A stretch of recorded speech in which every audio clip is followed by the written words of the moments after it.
Chicago O'Hare Airport is shutting down and moving their whole hotel shuttle pickup area so it can house illegals.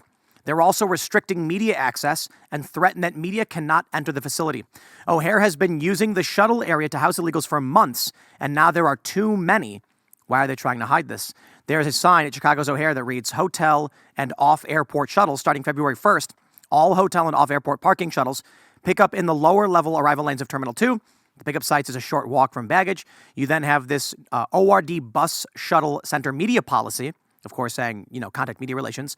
But there have been illegal immigrants on mattresses on the floor in O'Hare Airport. And it's not just the airport. There's huge concerns in Chicago because they had plans to build camps. It's funny because, Whoopi Goldberg says Donald Trump's going to put people in camps. What do you think they're already doing in Democrat-run Chicago? Now, this plan to build a camp was postponed and delayed, so what are they doing? Sending them to schools.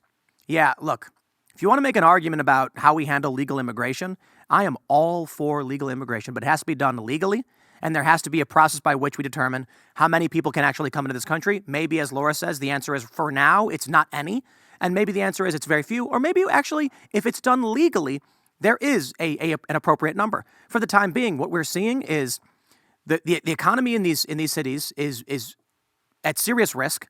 You can't have camps being propped up. You have kids, young Americans who can't afford to pay their rent, can't afford their groceries.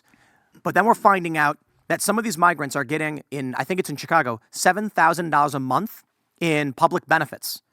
One illegal immigrant who was brought here, the Biden administration facilitates this with human traffickers and smugglers, puts them on transportation, brings them to these places around the country. He's been doing it for years now.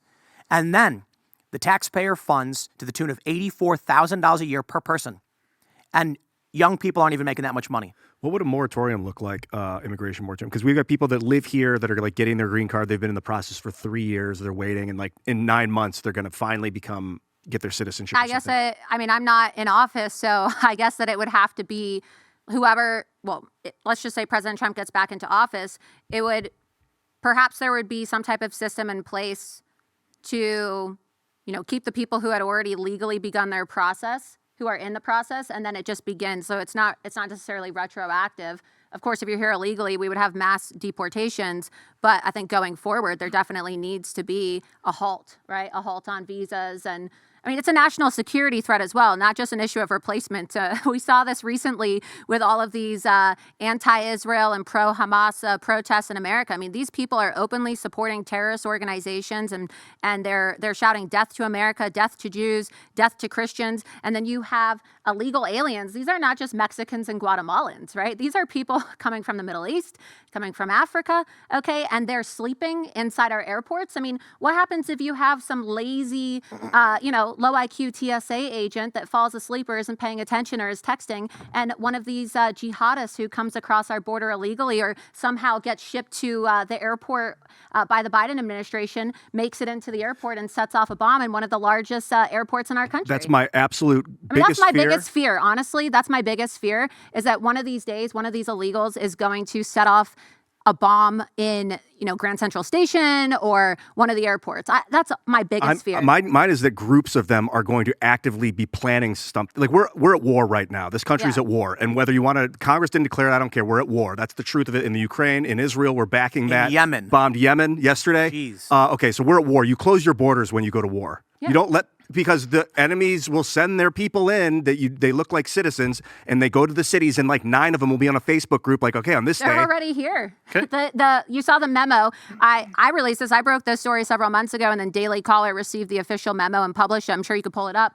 But they've already confirmed, just weeks after October 7th, that you have active Hamas and Hezbollah terror cells in major American cities, like Atlanta, like Chicago, like Washington, D.C., New York City. And we saw them. We saw them taking photos of themselves in Times Square holding the Hamas flag. So we already know that these people are here. They're just waiting. I look at it from a totally different angle, in that we've had the war on terror, we've had increased powers for the FBI, the surveillance state, everything else, and we've had open borders for the past 20 plus years. And we still have had no real serious domestic terrorism threats.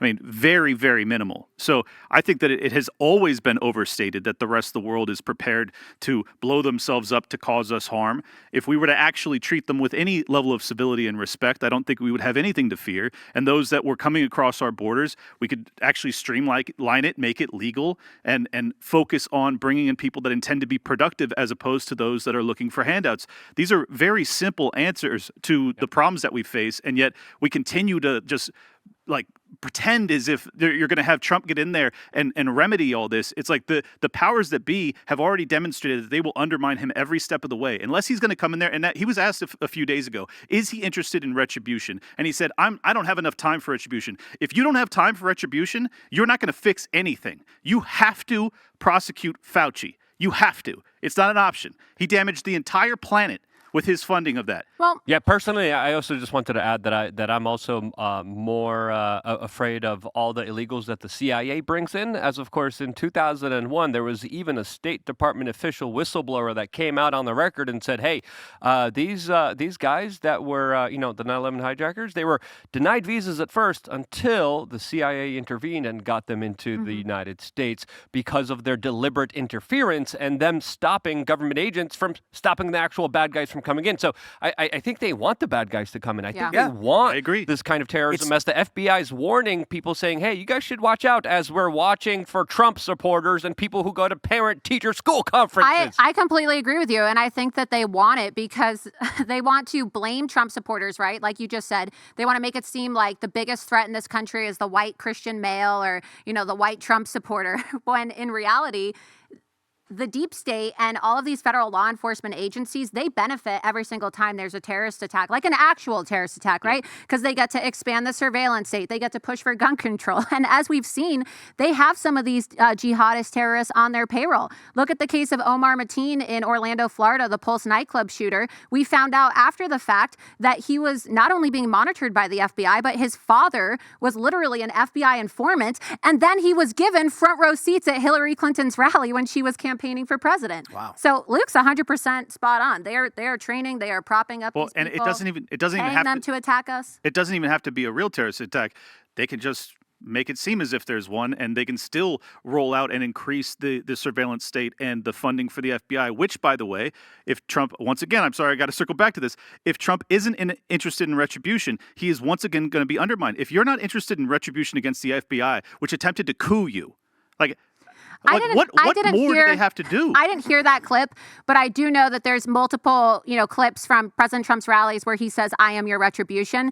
And I know for a fact from my own conversations with President Trump as well that he 100%, he says it publicly. So it's not like I'm saying anything private. He says, "I am your retribution." So right. I would push back on that a little bit because I don't necessarily agree with you. Maybe, there was some context missing, or perhaps he was making a sarcastic statement. At the town hall, he specifically said, we're not going to have time for retribution because we're going to make this country so successful. And don't forget, our retribution is our success. Right. So I'm paraphrasing, but that was the gist of what he said. Yeah. I think they're attempting to frame him as some sort of fascist dictator. So he's trying to now reframe it as, no, I'm not going to go in there looking for retribution. Look, it may be politics. All I'm saying is, if he is to get that second shot, I need him to actually mean it. And he's going to, but I agree with you. I do think that maybe it's a messaging. I don't work for Trump, but maybe because the media went so crazy when he made his little joke about, I'm going to be a dictator for one day, they're obsessed with it. And now he talks about it at every single campaign rally.